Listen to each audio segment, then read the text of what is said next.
Halo Sobat BLUD, selamat datang di podcast diskusi BLUD. Yuk mengenal BLUD. Halo Sobat BLUD, bertemu lagi dengan saya yaitu Devi Sinta, biasa dipanggil dengan Devi, yang akan menemani Sobat BLUD sebagai host untuk membahas tentang laporan operasional atau biasa disebut dengan LO. Nah, di podcast kali ini kita mengundang narasumber kita yaitu Mbak Yuni Pratiwi sebagai Financial Service Consultant atau bisa disebut dengan FSC BLUD. Halo Mbak Yuni, bagaimana kabarnya nih? Halo Mbak Devi, Alhamdulillah baik ya, luar biasa.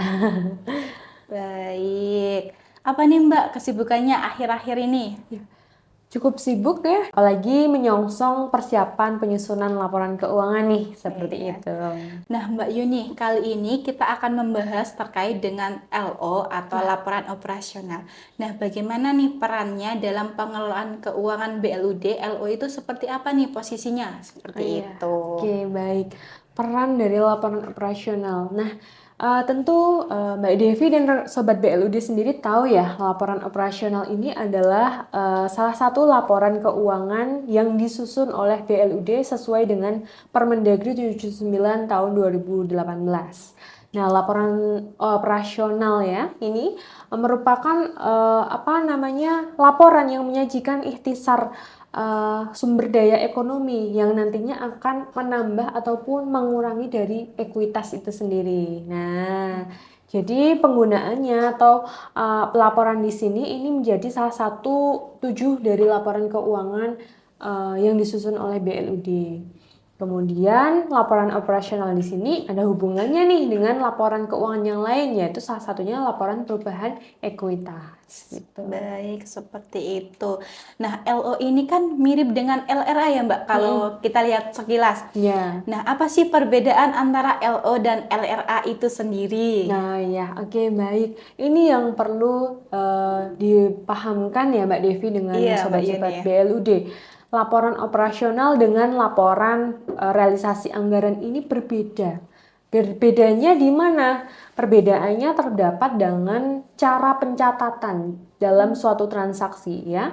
Kalau LRA kita sudah tahu ya, di podcast sebelumnya sudah kita sampaikan laporan realisasi anggaran itu adalah laporan realisasi anggaran ya, berbasis anggaran ya tentunya, dan dia cara pencatatannya secara cash basis. Nah, beda dengan laporan operasional. Kalau laporan operasional dalam pencatatan transaksi itu menggunakan mekanisme accrual basis. Apa itu accrual basis ya gitu ya. Accrual basis ini adalah cara ataupun mekanisme pencatatan yang dilakukan secara keterjadian.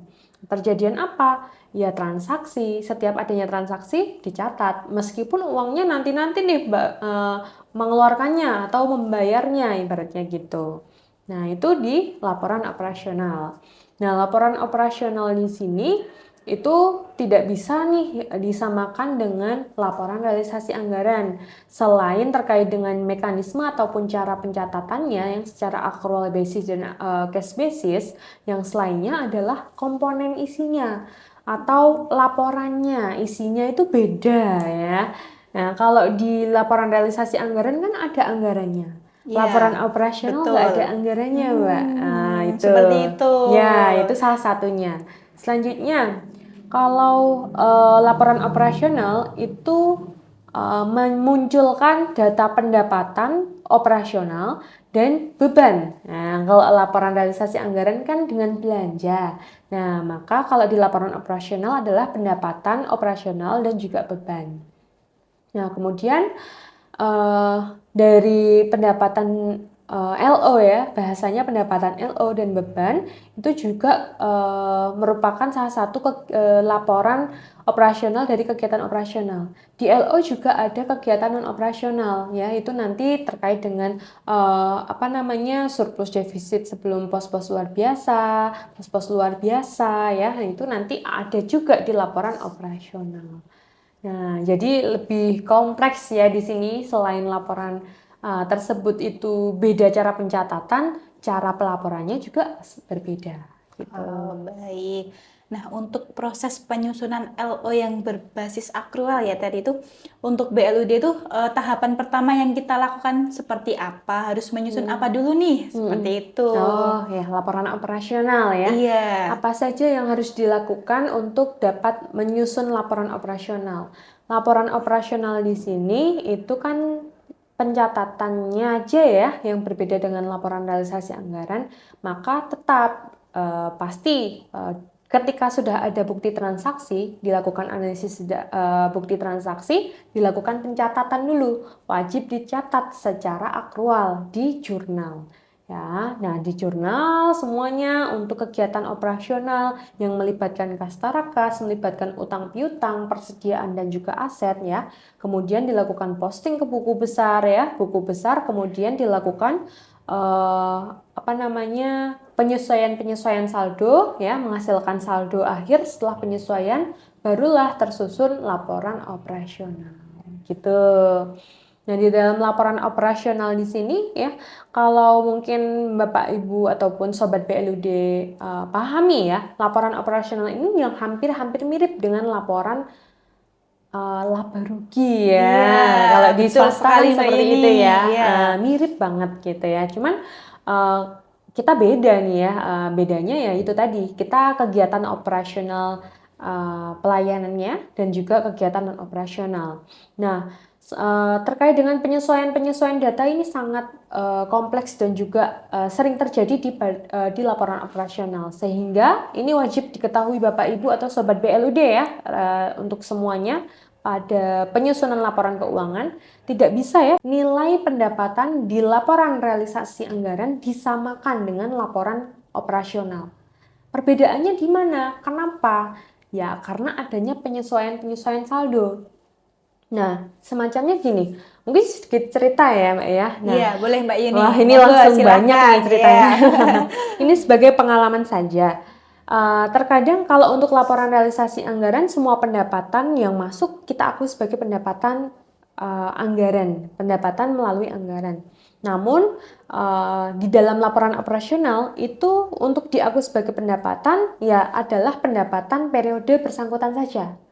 Nah, bisa jadi pendapatan yang masuk di laporan realisasi anggaran tadi adalah pendapatan yang mana merupakan pelunasan dari piutang periode sebelumnya, sehingga perlu dilakukan penyesuaian saldo. Sehingga menjadi poin nih, selanjutnya menjadi poin bahwa pendapatan LRA dengan pendapatan LO tidak harus sama, seringnya berbeda.